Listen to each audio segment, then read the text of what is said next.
Hello, Mr. Chester Hurd. Hello? Hi, I'm Jawad Kamal. I'm your pharmacist today, and I wanted to go over your medications with you. Do you have adequate time? Yeah, I got some time. Go ahead. Okay, perfect. First of all, I want to congratulate you on your smoking cessation. You stopped smoking for 5 years. That's a very hard thing to do. Thank you. And you keep up with your diet and exercise. It's very good as well. And you take your medications as directed also, I see from your labs. I understand you had a chest pain. You had a heart attack recently? Yeah.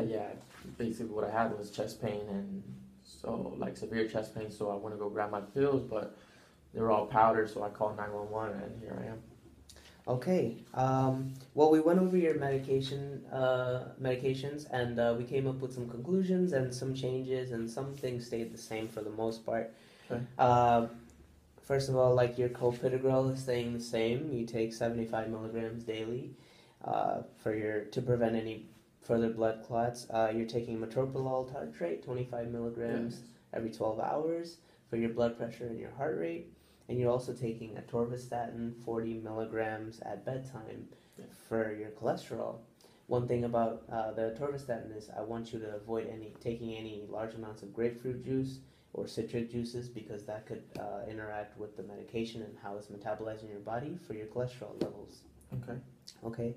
And you're taking your nitroglycerin, 0.4 milligrams sublingual as needed for your chest pain. Yeah. You said it turned into powder. Well, something about that is that when you open the bottle, it's only good for the 30 days because that's how stable the medication is. It's a very delicate tablet.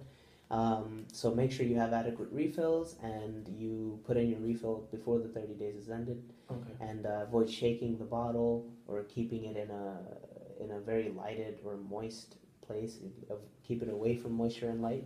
So I definitely want you to do that. And also keep it on you at all times so that way you could use it for your chest pain.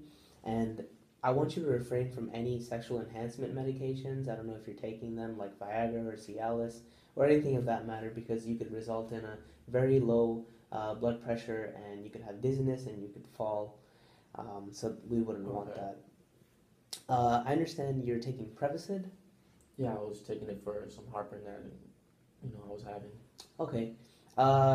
I want you to know that we concluded that you had a interaction with clopidogrel, which prevents the clots, and with the Prevacid. The Prevacid reduced the effects of the clopidogrel, so that ended up in being the clot, and then you had the heart attack, unfortunately.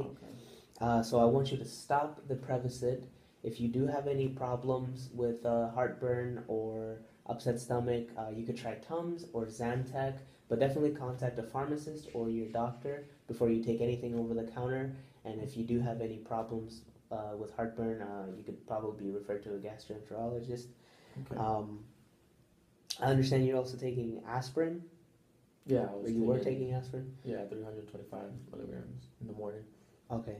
You were taking that with food, without food? No, without food. Oh, okay. Just in the morning. We've concluded that the heartburn that you were having was probably from that high dose of 325 aspirin without the food. Okay. That was per protocol for the first 6 months when you had the stent placed previously, but now it's been over 8 months and that was only for 6 months. So we're reducing it to 81 milligrams enteric-coated with food, so that'll be easier on your stomach and it'll help with the stent and preventing clots just like the clopidogrel. Also, I do want you to take your medications as directed and keep up with your exercise and your diet. Just to make sure that we're on the same page, could you reiterate this visit of ours? Yeah, basically take my aspirin, 81 milligrams now, with food, and avoid grapefruit juice, avoid sexual enhancement drugs, and make sure that after I open my nitroglycerin, I use it within the 30 days. I gotta refill it, keep it away from moisture, keep it on myself, and don't shake it. Okay, perfect.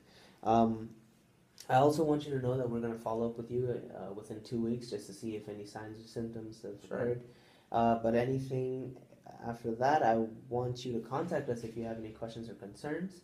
But I do want to thank you for your time, Mr. Hurton. Thank you very much. Well, thank you.